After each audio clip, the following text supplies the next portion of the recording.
Oke teman-teman, ini tentang budaya positif di sekolah, yaitu di mana budaya positif ini merupakan nilai-nilai dan kebiasaan-kebiasaan di sekolah yang berpihak pada peserta didik agar mereka dapat berkembang menjadi pribadi yang kritis, penuh hormat dan bertanggung jawab. Nah ini yang kemarin yang saya bilang tentang budaya positif di sekolah itu.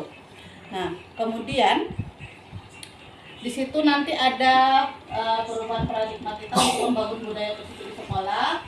Kita perlu menyediakan lingkungan yang positif, aman dan nyaman agar murid-murid kita mampu berpikir, bertindak dan menciptakan dengan merdeka, mandiri dan bertanggung jawab. Nah, kayak kemarin kita bagaimana kita menciptakan lingkungan itu biar anak-anak merasa nyaman di kelas kita. Nah, itu tugas-tugas kita sebagai guru di sekolah itu.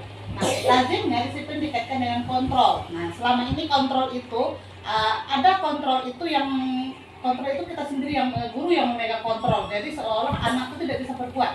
Nah, kontrol itu dipegang oleh guru. Apa-apa tuh guru semuanya yang mengakomodir anak-anak tadi. Itu ada kontrol. Nah, betul. Guru itu yang menyetir. Jadi anak itu cuma penumpang doang. Padahal itu sebenarnya salah. Tidak seperti itu. Nah, di sini Anda dan teman akan melakukan kegiatan cobalah buka. Itu untuk kegiatan biasanya ini kemarin kami pas loka karya ini ditampilkan untuk bagaimana kita cobalah kita pegang tuh benda. Kita pegang benda. Benda ini adalah hal yang paling berharga di diri kita nih. Ini kita pegang. Kemudian datang Bu Yuli, Bu Mala dan Bu Indah mau membuka ini. Menurut ibu-ibu ini berharga nih bagi saya. Haruskah saya kasih atau bagaimana? Atau Bu Mala mencoba untuk merayu saya nih biar hal ini harus dibuka. Kalau menurut ibu bagaimana? Kuncinya ini adalah hal yang paling penting di diri kita. Datang orang meminta kita untuk membuka itu, memberikan kepada dia. Menurut ibu-ibu apa yang bakal ibu lakukan? Menurut Bu Yuli bagaimana? Misalkannya yang dalam benda materi itu kan barang berharga tuh. Tapi sebenarnya kalau sebenarnya memang sampai kecilnya kalau ilmu gitu ya Bu ya. Kalau ilmu itu sebenarnya kan gitu makanya kita punya ilmu. Kan alangkah baiknya memang harus di-sharing. Jadi biar lebih bermanfaat begitu. Tentunya kan itu juga berharga ya Bu. Kadang kan orang banyak orang bilang kan ilmu itu mahal kan gitu. Cara saya mendapatnya sangat susah, harus S1, S2. Tapi kalau kita tahu akan ilmu itu sendiri itu apa, itu langkah baiknya kan kalau semakin banyak yang menggunakan ilmu kita, semakin kita punya doa pahala gitu. Ya, itu menurut Bu Yuli. Kalau menurut Bu Mala bagaimana? Ya hampir sama juga sama Bu Yuli. Intinya begitu lah. Kalau menurutnya, tapi kan kalau hal itu masih bisa menurut kita dibagi, kita bagikan. Kita kan tanda kutip Bu ya, berharga itu dalam jenis apa. Kalau menurut Bu Indah bagaimana? Kalau menurut saya juga itu Bu, kalau ada yang kita bisa, kalau masih kita bisa bagikan, ya kita bagikan. Walaupun menurut kita itu penting kan, selagi semuanya bisa bisa rasa ego harus diseimbangkan tadi. Kita sendirilah yang menjadi kontrol tadi. Apakah kita akan membuka atau tidak? Apakah kita akan memberikan atau tidak? Itu kan adanya di kontrol sendiri. Itu namanya kontrol sendiri itu. Nah, kita sendiri yang memegang kontrol atas kepala tangan kita tadi. Apakah kita membuka atau menutup kepala tangan kita itu bergantung pada diri kita masing-masing sesuai dengan kebutuhan dasar yang kita. Apakah tadi menurut Bu Yuli begitu tadi kan? Nah itu. Nah kemudian ada perubahan paradigma yang tentang teori kontrol ini. Ada di situ guru itu yang menjadi kontrol murid. Kemudian di situ bahwa kritik dan membuat orang merasa bersalah. Sebenarnya kayak gitu kan, itulah kakak kan tadi seperti ini kan kita seolah menyalah anak itu jadi dia merasa bersalah. Itu kontrol ada di guru. Kemudian penguatan positif efektif yang bermanfaat. Nah, biasanya seperti ini. Dia melakukan sesuatu itu kita mengasih reward tadi lah.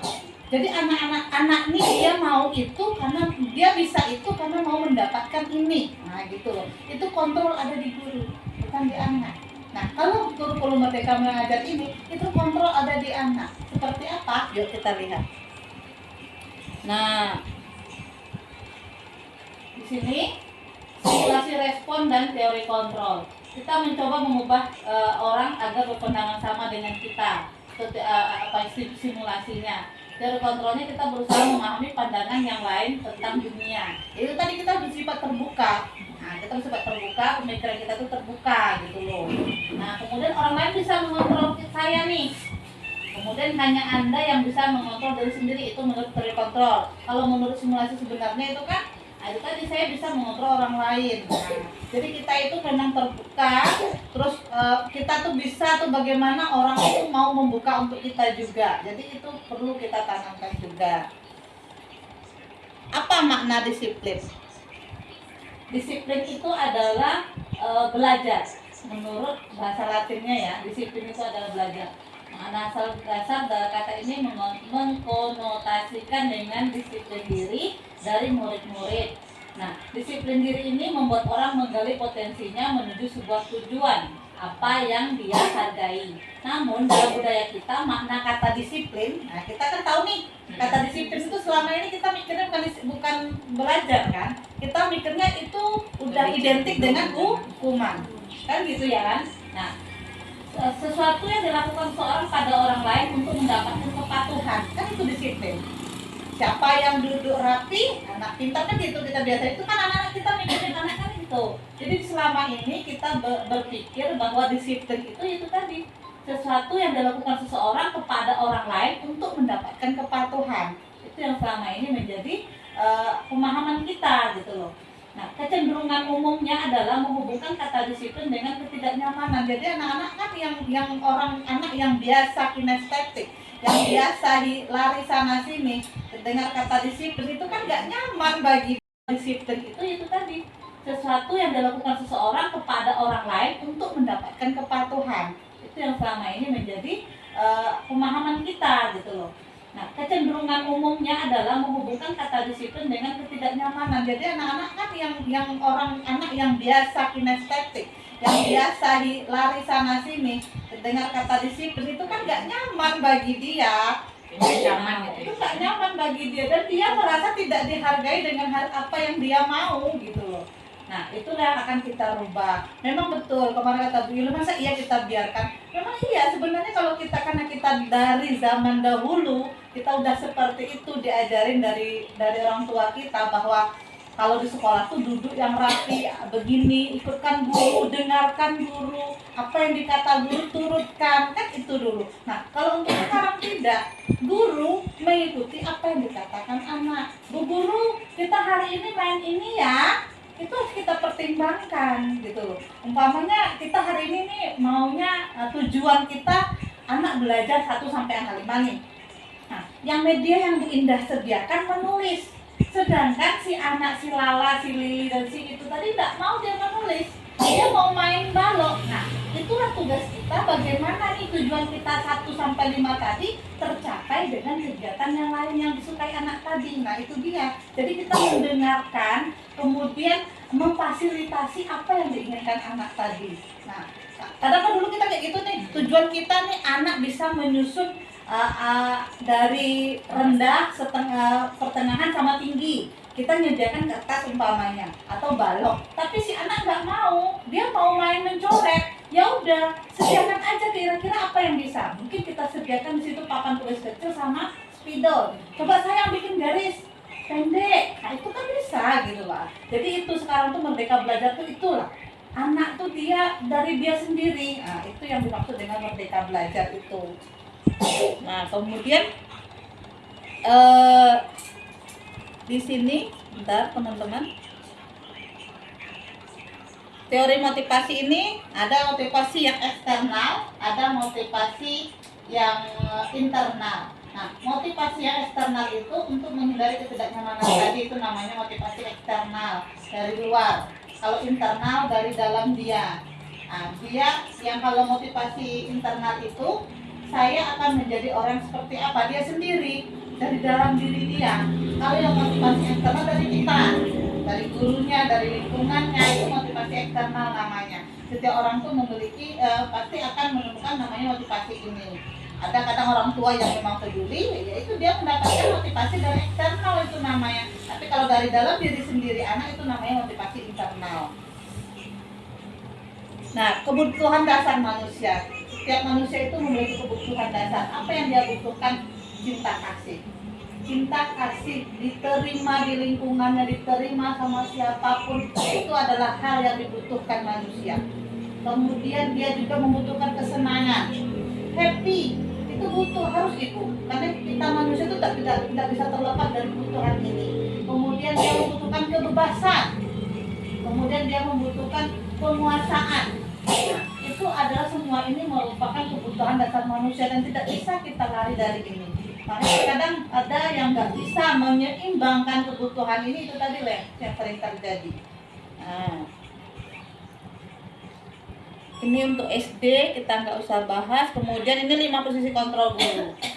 Yang pertama sebagai penghukum, kemudian yang kedua membuat merasa bersalah, kemudian yang ketiga sebagai teman, kemudian yang keempat sebagai pemantau, yang kelima adalah sebagai manajer.